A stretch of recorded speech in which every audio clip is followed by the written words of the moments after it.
I love hearing back cracks. I don't know what that's about. I used to Google chiropractor videos. There's just something so satisfying. This one had a guy with a boom mic out in nature. Two people were rolling on a thing, and this boom guy was like with the microphone over them. You think that guy probably works in porn too? He does back cracking and porn. We need more bed squeak, you guys. Welcome to Scary Mystery Surprise, where we talk about scary things that surprised us around the internet. I'm Edwin. I'm Michelle.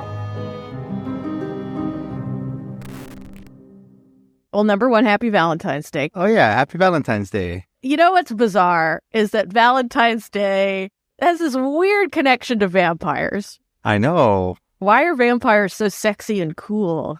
And actually, Dracula, Bela Lugosi's movie, came out on Valentine's Day. Really? Yeah, Bela Lugosi got love letters from women the rest of his life. Had no idea. The black and white one? Yeah, the black and white one with the cape. Not Nosferatu with the things, but like Bela Lugosi with the cape and the widow's peak and the I want to suck your blood. That one. I had no idea. You learn something every day. And then I was like, am I going to write like a vampire's Valentine's Day guide? And I was like, a picnic at night, exchanging vials of blood, like Angelina and Billy Bob Thornton, or maybe Megan Fox and Machine Gun Kelly. And there's no real healthy example of a vampire-human relationship that doesn't have a power imbalance. Yeah, you have somebody always just sucking the blood out of you. There's always a lot of sucking, which I think also has to do with Valentine's Day. There's a lot of sucking that goes on. Explicit check mark. Oh, yeah. Where do I go with vampires? And I was like, let's go back. Let's go way back. I could have gone with Vlad. And there's like a bunch of serial killers throughout time that get called vampires. Vampire of Hanover. If you want a nightmare, go look him up. He won't be on this comedy podcast. But I figured I'd talk about the original legend on which the vampire is based. And that is the Strigoi. The what? The Strigoi. The Strigoi?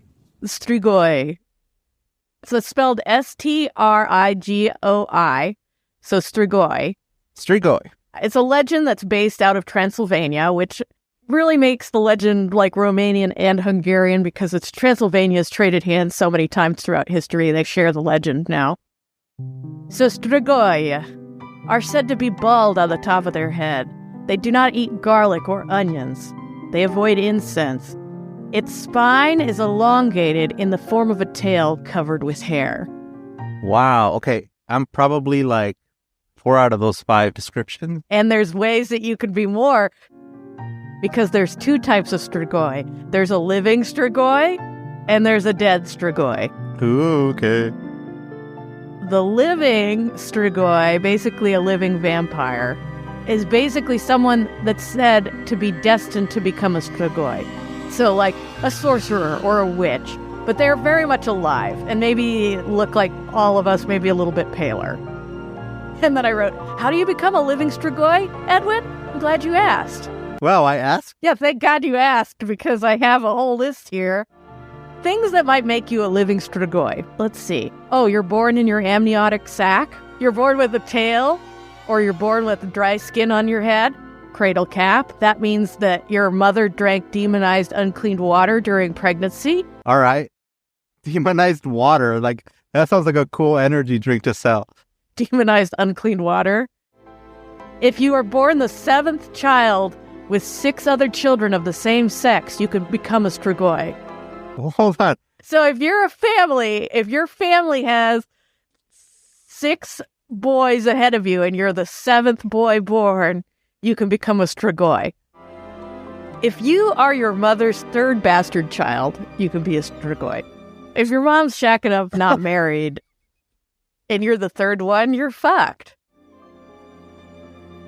A person who converted to Satanism, a person who's committed a lot of crimes, can also be a Strigoi. If you are bitten by a Strigoi, then you can turn into one. If you drink the blood of a Strigoi, you can turn into one.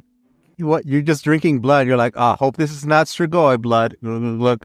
After my undemonized energy drink, I like to chase it with a cup of blood. Oh, jeez. That demonized water sounds a lot like that drink, LA water. I don't know. Is that what it is? Never heard of that at a bar? I didn't know. It's like, hey, can I get an LA water? What is it? I don't know. I just heard somebody asked for it. Is it dirty? I'm assuming it's just brown, whatever I LA imagine water brown is. water. I'm assuming it's like a whiskey-based drink, but I have just to no make idea. it brown. Just toilet paper floating in there. That's what I imagine. Ugh. And then there's like a ton of cocaine in it too, as well. Like cocaine, whiskey, and toilet paper. And that's LA water. So living strigoi have very sharp, prominent canine teeth during childhood.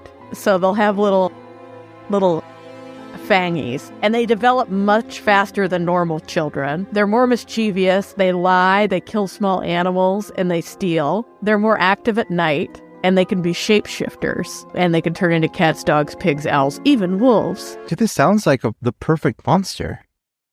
No other monsters out there, but this one sounds perfect.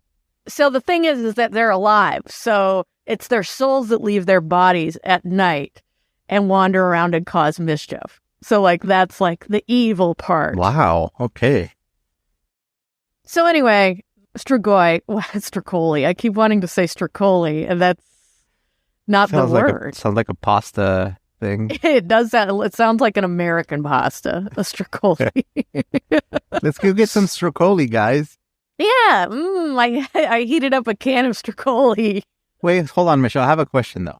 So you say that this is like a spirit that leaves at night? Yeah, so their souls leave their body, go cause mischief. And in some communities, they place garlic around the windows of their homes. They smear it on their livestock just to make sure. It smells. Strigoi don't like the smell of garlic. So that's like where that part of the legend came from. So they're just trying to protect their livestock, trying to protect their homes from these kind of mischievous spirits. Now, the dead strigoi. These are the really bad ones. These are the ones that you don't want anywhere near you. They're the most dangerous type. Only the dead strigoi can inflict pain and cause illness. And they can even affect the weather and damage certain communities if they're trying to seek revenge. They can prevent the cows from producing milk. They can also kill their relatives by taking their souls away. What? Yeah. Because they sound more evil than the other thing. Yeah, and they're like more decayed. They come out of the grave. They're usually pale, bald, and have no nose, and very like sharp ears, and they have a tail, and they're just like rotting. Okay, that just changes everything completely. Like in my head, it just goes into, okay, that is creepy. So the dead strigoi live in the underworld and are sent back to the world of the living by the devil in order to carry out his bidding.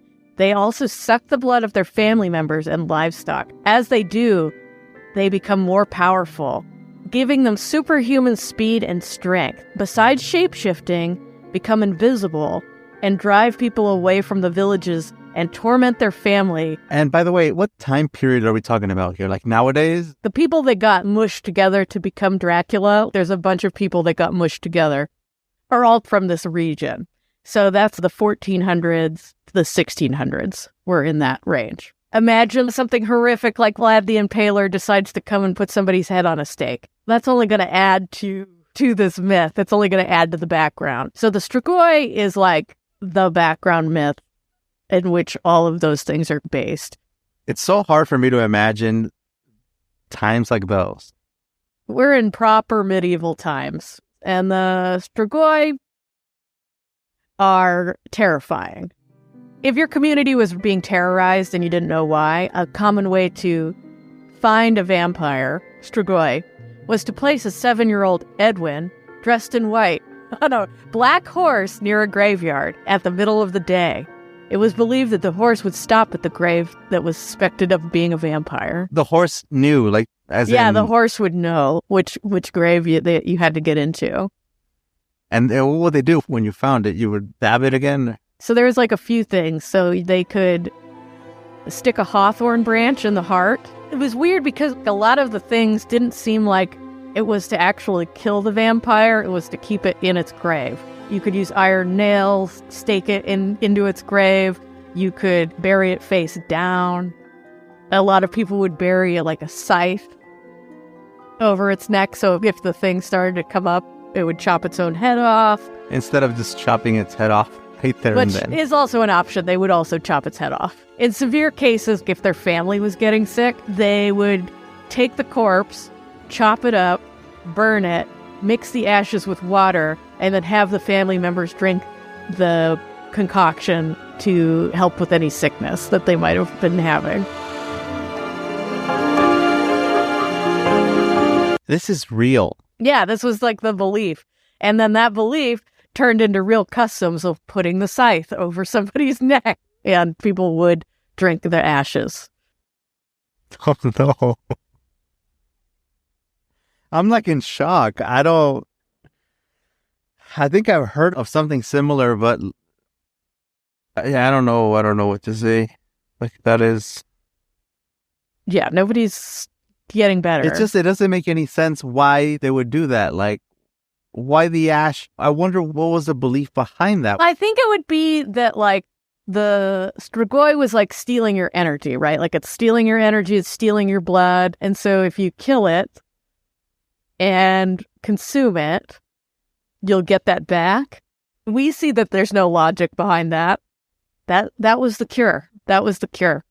I'm trying to imagine that. You dig up a family member and you're like, okay. By the way, a dead body, you know that one, the person who wrote to us about the smell of death?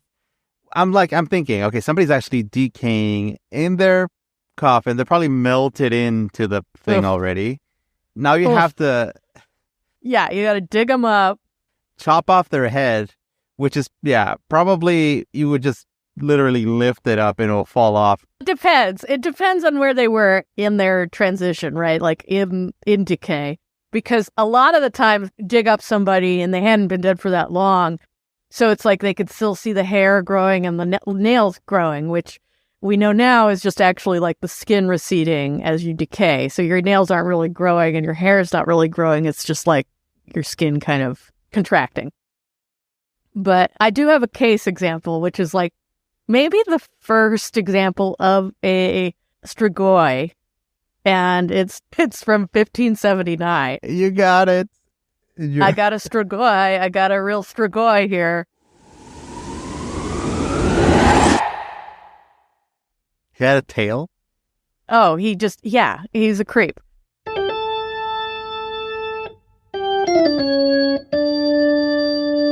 So, Uragrando was alive from 1579 to 1656, and the legend goes, after his death, after some sort of illness, he began to terrorize his village. The legend tells that for 16 years after his death, Ura would arise from his grave by night and terrorize the village. The village priest, who had buried Ura 16 years previously, discovered that at night, someone would knock on the doors around the village. On whichever door he knocked, someone from that house would die within the next few days. Ura also appeared to his terrified widow in her bedroom, who described the corpse as looking as though he was smiling and gasping for breath. I'm assuming Oh, wow. Okay, I was trying to I'm assuming that's what he was like. I should have screenshotted that or something. What? This went on for 16 years before his body was exhumed, when it was found that his body hadn't decayed at all, and he had a huge grin across his face.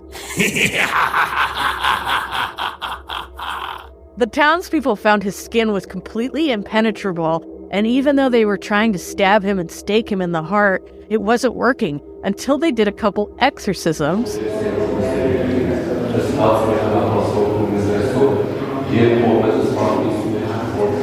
And finally, they were able to saw his head off.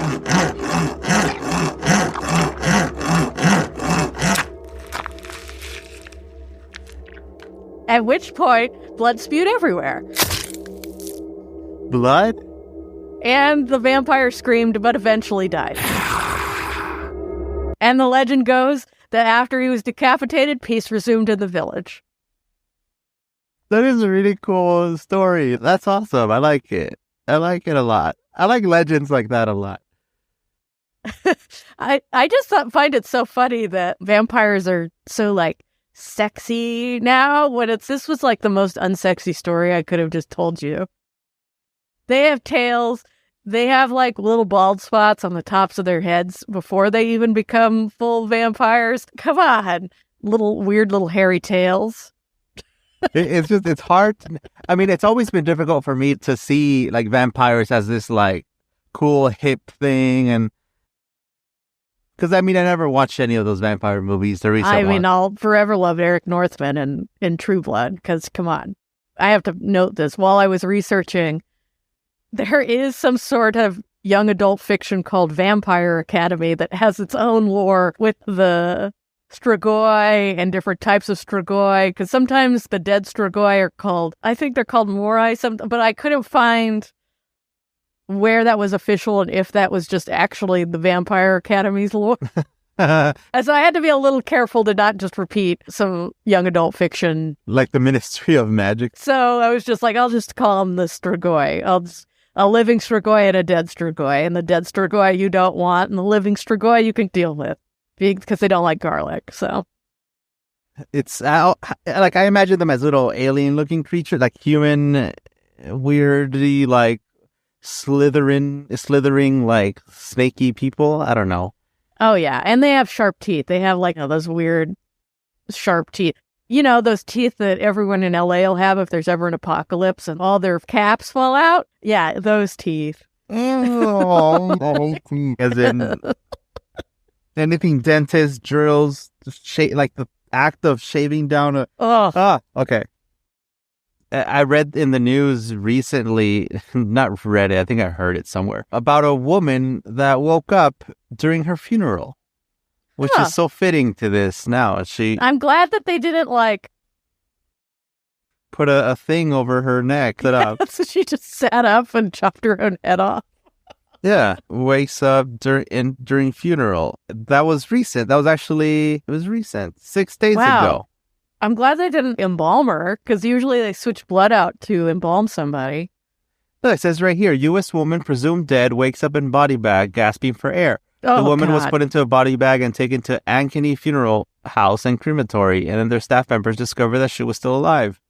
They have a nice picture of the funeral home. Oh, that's nice. I mean, that's horrifying for them and her. Like, having a body sit-up, that's everybody's nightmare. Yeah. Having a body sit-up. I think of that, because I used to volunteer at a hospital when I was in high school, and I used to stay late at night sometimes, just to make up by hours, because procrastination, like you have to stay longer. But that night, all you do is clock out. Nobody's really there. So I would just roam around, whatever. And I would always see the carts, like the stretchers, and you try to just ignore. You're like, I'm going the other way now. Because sometimes they leave them out in the hall where they get someone else, or I don't know what they do, but they leave them out and then they take them wherever they need to go. And oh, that's weird. It is not cool. And yeah, my fear is that they just sit up like all fast. And yeah, that's terrifying. Yeah. If I was ever like on one of those candid camera shows and they do that, I will scream. Like I've never screamed before. And I will run with my hands on my cheeks like that. I will do that. Look, it's a primal fear. We get it. I think it's totally understandable.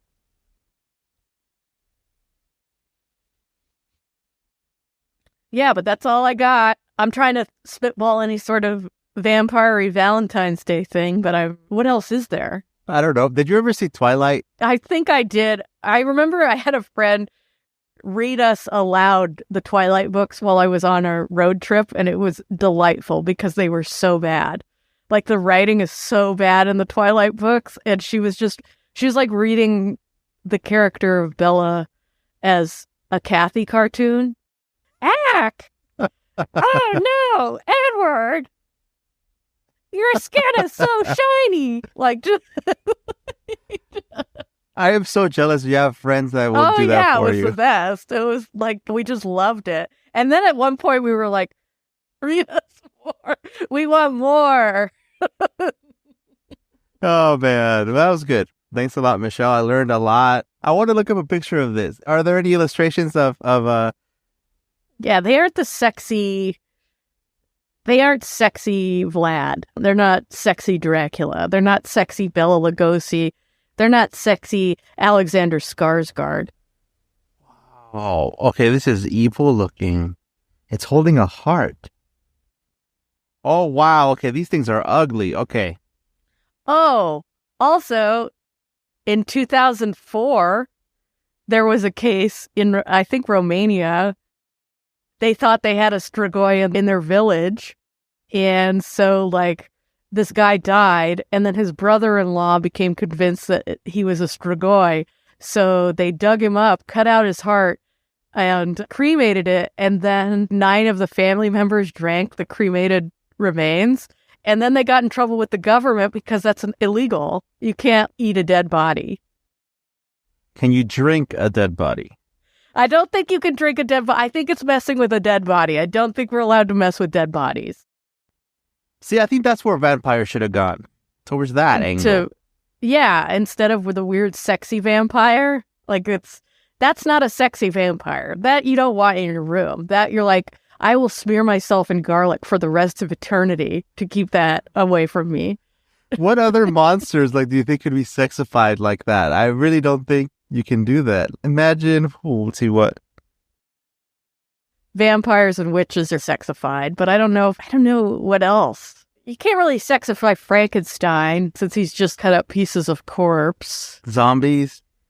Ugh, God, I don't think you can. In their whole nature, they're just decaying. I guess you could sexify demons. Demons could be sexified since there are literal sex demons, as we know because of our Mordor. Yeah, or because of Wes. We know because of Wes.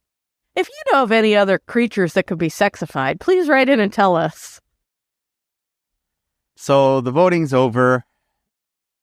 Michelle's going to take it from here. Yep. And thank you all for voting for Doll. Doll is the clear winner. And Edwin is preparing himself, I think. Yeah, but I need to find some rituals to make sure that the doll that I have now does not come to life. And you know what? Just last week, I was listening to celebrity ghost stories. I listened to them instead of watching them, even though watching them is really scary. But I know it's an old show. Don't make fun of me again, Michelle. But that show had the story of a doll. That a doll was moving. It was just, and then they had to go and burn it in the backyard. It creeped me out because when I was growing up, I heard one of the very first creepy ghost stories I ever heard was over the radio. I was like 7. My parents were driving from the southern border up through San Diego and that stretch to LA. And in that, you catch a signal for Mexico, which has had this story of this doll. People would call in and tell the story. And this guy is straight up saying, yeah, this doll stood up and walked away, and we all saw her. When nobody knew what to say, we never talked about it since. We haven't seen that doll. It creeped me out. There's something about that. Plus, like I said, sometimes I see the doll here at night, and well, they're supposed to be vessels. They are supposed to be vessels. We'll see. We'll see what happens. Now it's my turn. I'll take it from here, folks. I'll buy the doll and send it to Edwin, so it's a true unboxing, so he doesn't know what he's getting. I'll record it, send it over, update you guys through Instagram at Scary Mystery Surprise. Now I'm nervous because it's real. I thought it was going to be like nobody's going to vote. We have some loyal listeners, that's all. It's nice to know they're out there. Yeah, seriously, thanks a lot, because that's the only way we know people are actually... Yeah, we can see downloads or whatever, but when you write to us, we're like, oh, wow, it's awesome. Yeah, we love it. Oh, man. But anyway, so that thing's going to keep going. We'll keep you posted. That's scheduled for sometime in the next few episodes, so. Yeah. So, what are we going to talk about next week, Edwin? I don't know. I think it'll be a surprise. Bye, guys. See ya.